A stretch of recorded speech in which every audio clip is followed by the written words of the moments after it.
Namaskar, dear friends, and welcome to the chapter 2 of Unit 1 of Biology, Standard 11, and that is Biological Classification. So, in this video, we are going to study the first part of the biological classification. In the next coming videos, we will go through the kingdom Monera, then kingdom Protista, and finally kingdom Fungi. So, we will begin with the biological classification in general from this video. So, welcome to Vigyan with Vishal Mulia. Welcome to Biology with Vishal Mulia. Welcome. Since the dawn of civilization, there have been many attempts to classify living organism. हम काफ़ी साल से कोशिश कर रहे थे कि living organism को क्लासिफाई करे. The early attempt was based on the need. The criteria was not scientific. We were just going through our utilization, our use, like what we are having the importance of that particular organism. Like whatever the organism shown here, these are the wild animals. We were knowing that we are not having direct use of these animals, but there were certain animals which we were using for food purpose, and certain animals were there which we were using for pulling purpose. So we were classifying according to our need or our utilization. Likewise, even the plant was classified. Certain plants were useful for food purpose, certain for the shelter purpose, and certain plants were useful for clothing purpose. So the early classification was not based on the sciences, but it was based on the need. The first attempt or the earliest attempt for the scientific classification or the scientific base of the classification was made by the great philosopher Aristotle. Aristotle attempted the scientific basis of the classification, and the classification was used based on the morphological characters. Like he classified plants into tree, herb, shrub according to their size, and likewise animal was classified like animals are having red blood, animals are not having red blood, and so on. So this was based on their own knowledge or their own assumption about the certain characteristics of the organism. The Carl's Linnaeus gave the two kingdom classification, and that two kingdom classification was plant and animal. So two kingdoms, Plantae and Animalia. Plantae and Animalia was developed where all plants are included in Plantae, all animals are included in animals, but there were so many questions. Of course, this system was used till the recent days, but this two kingdom classification system was not enough to understand lot many other organisms. Like this system was not classifying what is the difference between eukaryotes and prokaryotes, whether eukaryotes and prokaryotes are supposed to be there in the Plantae or animal was not defined. Even the unicellular and multicellular organism was not differentiated in two kingdom classification system. Photosynthetic green alga and non-photosynthetic fungi, they were not distinguished in the two kingdom classification system, because at that time the knowledge regarding such kind of organism was limited. All this bacteria, there is a large number of prokaryotic organism, was not included or was not classified perfectly or was not put in the particular category. So two kingdom classification was inadequate for the long time uses. There are so many other things which is supposed to be considered in the classification of the biological organism, and that is cell structure, nature of wall, mode of nutrition, habitat, natural habitat where they are staying, method of reproduction, and the last but least and very important one, that is the evolutionary relationship. So, classification system of the living organism undergone several changes over the time to time. When our understanding about the organism was changed, the classification system was changed. Plant and animal kingdom remain constant under all different system, but the understanding of other groups was changed. During the period of time it was changed. Number and nature of other kingdom have also been understood differently by different scientists like Carl Lewis, R.H. Whitaker from the time to time. Hence, the classification system for the living organism have gone several time changes for a particular groups like archaebacteria, eubacteria, fungi, protista, cyanobacteria. This was put in the different category by different scientists. Let me go through the five kingdom classification system given by R.H. Whitaker. He proposed this five kingdom classification system in 1969, where five kingdoms Monera, Protista, Fungi, Plantae and Animalia was defined. This classification system was based on the cell structure, thallus organization, mode of nutrition, reproduction and phylogenetic relationship. Little bit detail is given in the table which is there in the textbook. The another classification system is three kingdom classification system, which was proposed where the Monera was divided into two different kingdom, and here Monera was defined in the Archaebacteria and Eubacteria, while Eukarya is carrying rest of all the kingdom which was included by Whitaker. So, in three domain and six kingdom classification system, bacteria was classified into Eubacteria and Archaebacteria. Why it has been, we will go in detail. While the Eukarya is comprising Protista, fungi, plants and animals. Now, let me go through the five kingdom classification system, where we will go through Monera, Protista, fungi, Plantae and Animalia. The table is already given, but that table we will try to understand in the different way. Let me begin with the Monera. The cell type of the Monera is prokaryotes. They are having prokaryotic cell, and cell wall is made up of non-cellulosic material, that is polysaccharide and amino acids. Nuclear membrane is absent, and that's why we can say it is nucleus is absent, and they are prokaryotes.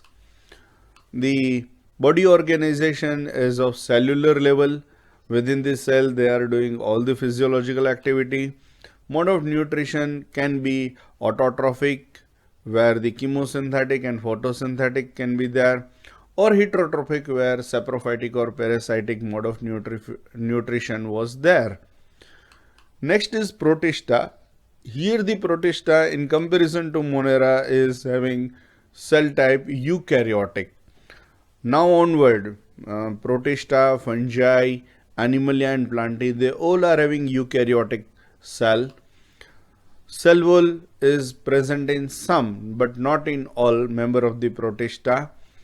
Nuclear membrane is present, so defined nucleus is there, and that's why they are included in the eukaryotes. Body organization is here at the cellular level because they are made up of one cell only. They are unicellular organism. Protista member is comprising all unicellular organisms which is having nucleus.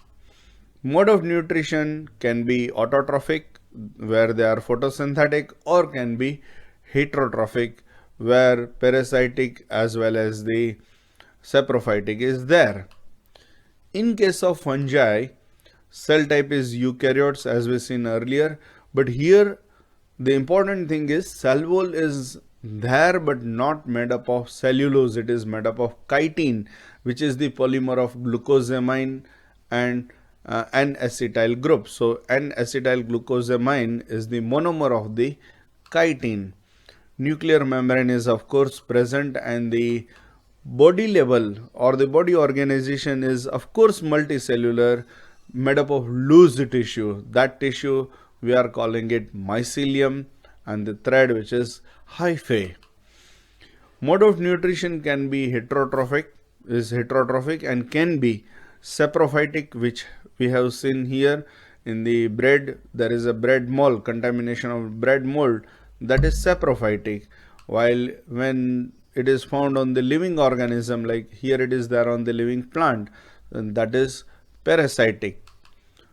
In the case of plant kingdom, cell is made up of eukaryotic condition. So eukaryotic cell wall is present, and that is made up of cellulose. Nuclear membrane is present. Here the body organization is tissue level and organ level. It is having leaf, it is having stem, it is having root. So organ level body organization is there. And mode of nutrition is of course autotrophic. They can prepare their own food by photosynthesis. Animalia is again having of course eukaryotic cell wall is absent. We don't have cell wall. Cell membrane is there. Nuclear membrane is present. So defined nucleus is there, and body organization is of not only tissue or organ level, but even the organ system is also there. We are having digestive system, respiratory system, nervous system, and other systems which is made up of different organs.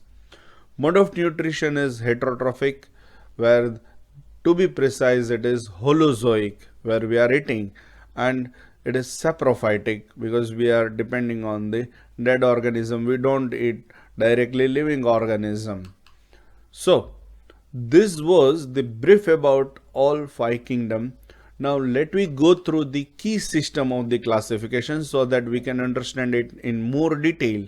How exactly the key is useful in the classification system, that is already studied in the previous chapter in the previous video. If you have not seen, you can go through it.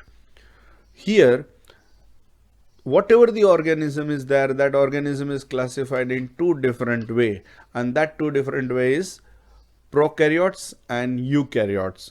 Either it is prokaryotic or it is eukaryotic. When it is prokaryotes, again the specificity is coming, they are monera. They belongs to monera kingdom. When we say they are eukaryotic, they are again two different type, whether they are unicellular or they are multicellular. Based on our previous studies, we can say unicellular means they belongs to protista. Next is multicellular. They are again having two different type, that cell wall is either absent or cell wall is present. When we say cell wall is absent, they are a member of Animalia kingdom, Animalia. When this cell wall is present, again there are two possibilities. One possibility is either they are heterotrophic or they are autotrophic. When they are heterotrophic, they are fungi. When they are autotrophic, they are plants. So this is how the five kingdom classification system is classified with the help of keys. Now, this five kingdom classification system in comparison to two kingdom classification system is helping us in understanding how there is a problem with the classification system or how the classification system is changed. So let me go through two kingdom classification system versus five kingdom classification system. What limitation was there in two kingdom classification and what advancement is made in five kingdom classification system. In earlier classification system, these all organisms or these all groups were included in plant kingdom. Bacteria, blue-green algae, fungi, moss, fern, gymnosperm, angiosperms, they all were included in the in the plantae, in two kingdom classification system. And this classification was based on the presence of one character, that is presence of cell wall. So one character was unifying them in the plant kingdom. This was placed in the one group, but it was having different characters. Lot of difference was there in different characters, like it brought together prokaryotic bacteria as well as blue-green algae, which is of different group. And another thing is bacteria, blue-green algae, they are prokaryotes, but it was put in the plants, so it is with the eukaryotic organism. So this was the mixing. Another thing was unicellular organism and multicellular organism was put together. So plant kingdom was comprising even the unicellular Chlamydomonas along with the multicellular Spirogyra in the plant kingdom. That was the limitation. Even this classification system was not differentiating fungi, which is heterotrophic, and plants, which is autotrophic, but they all were put together only and only because they are having cell wall. Even it was not considered that the fungi is having cell wall which is made up of different thing and plant is having cell wall which is made up of different thing. Like we know very well, fungi is having cell wall made up of chitin, while the green plants is having cell wall made up of cellulose. But still fungi as well as green plant were together because of presence of cell wall. So when such things like different cell wall composition was considered, this character was considered, the kingdom fungi was put separately in 5 kingdom classification system. So now fungi is separate kingdom. Here you can see in the sign done, fungi is very happy and declaring that we are having separate kingdom because they are special. All prokaryotic organisms were grouped together in the kingdom Monera. That is very specific. And all unicellular eukaryotic organisms were placed in the Protista. So here bacteria and Protista are separated out. Kingdom Protista is bringing lot many organisms together like Chlamydomonas, Chlorella, which was earlier in the plant kingdom in the algae, right? And even the Paramecium and amoeba, which was earlier put in the animal kingdom, because the particular characteristics was taken in the previous condition. Chlamydomonas and Chlorella was put in the plant because they were having cell wall, and Paramecium and amoeba was placed in animal kingdom because they are not having cell wall. But now in the Protista, a single characteristic was taken, that is unicellularity. They are unicellular, so now Chlorella, Chlamydomonas, Paramecium and amoeba are together in one particular kingdom, that is having unicellular organisms, and that is Protista. So now all unicellular organisms are put together, which was earlier in the different kingdom. This happened because our criteria is changed for the classification system. So this kind of changes will take in the future also, depending on our understanding and improvement of the characteristics of each and every organism as well as the evolutionary relationship. So in the coming days, lot many changes will occur. Even in the past it was occurred. Over the time, the evolution of the classification system will remain changed. One fact is that the evolved classification system will reflect not only morphological characters, not only physiological characteristics or reproductive similarities, but phylogeny. That is the most important one. So it would be there on the base of the evolution, because evolution of species is playing very important role in understanding of the classification system. So in the coming days, we will go through Monera, Protista and fungi in this chapter of the Whitaker classification system. We will not include kingdom Plantae and kingdom Animalia in this chapter, but this will be treated separately in the chapter 3 and chapter 4. So in the next video, we will go through kingdom Monera. Till that, thank you very much. धन्यवाद, आभार, जय हिंद, जय भारत.